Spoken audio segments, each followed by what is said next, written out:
got some horses up here on the hill, and when you approach the fence, they come and they stare at you, and you wonder, what are they thinking? If they could say something, what would they say? But if they spoke, I probably would fall over backwards.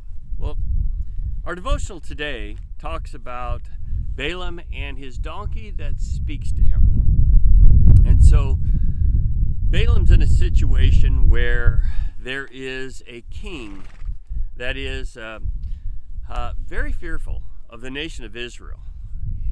He has gotten word about how they have really marched through and none of their enemies could stand against them. And so we know that as we take a look in the book of Numbers, that they started at the base of Sinai, and they were there while Moses was up on the mountain. And the nation of Israel was not real faithful to God. In fact, while Moses was up on the mountain, they had Aaron erect a golden calf and they worshiped the calf. And then we see that they travel into Paran, and in Numbers 11 it starts.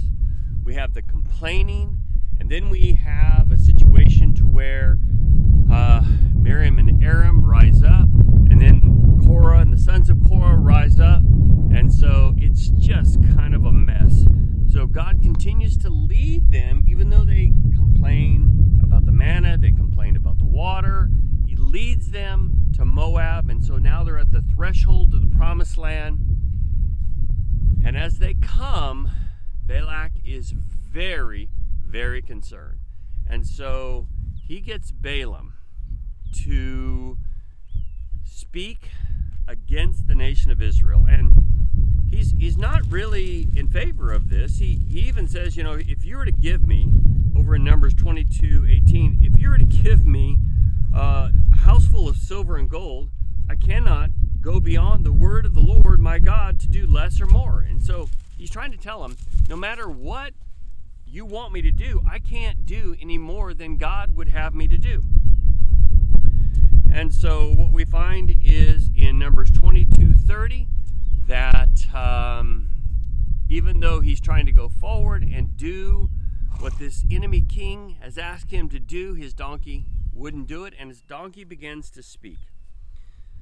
This does not make Balak happy. And so we find ourselves over in chapter 23, verse 8. He says, "How shall I curse whom God has not cursed, or how shall I defy whom the Lord hath not defied?" And then you fast forward to verse 23. It says, "Surely there is no enchantment against Jacob, neither is there any divination against Israel. According to this time it shall be said of Jacob and of Israel, what has God wrought?" And so he's saying, it doesn't matter what you want me to do, I have got to do what God wants me to do, and God is going to do what he's going to do.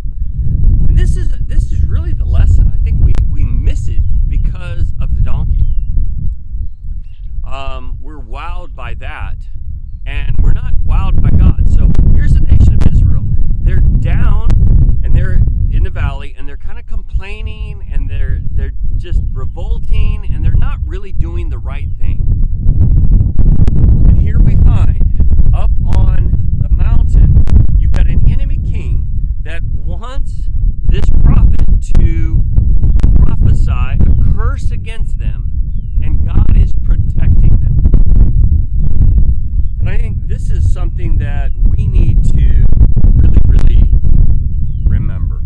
Over in Isaiah 54:17, it says, "No weapon that is formed against thee shall prosper, and every tongue that shall rise against thee in judgment thou shalt condemn." And that's exactly what we see.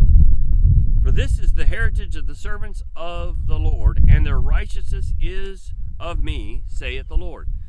And I think this is the thing that we truly need to remember.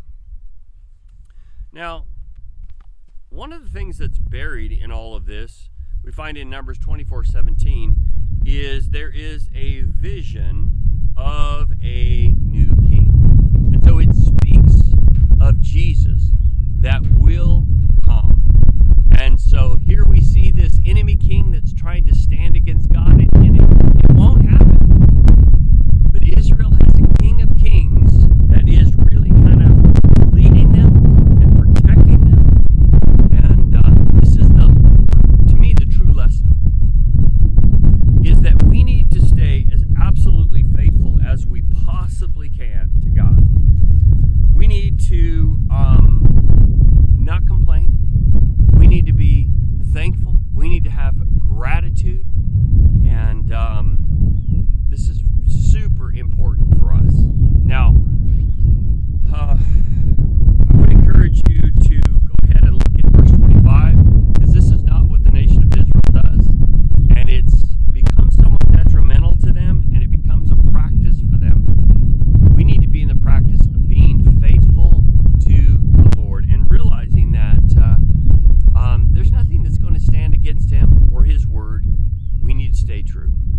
God bless you.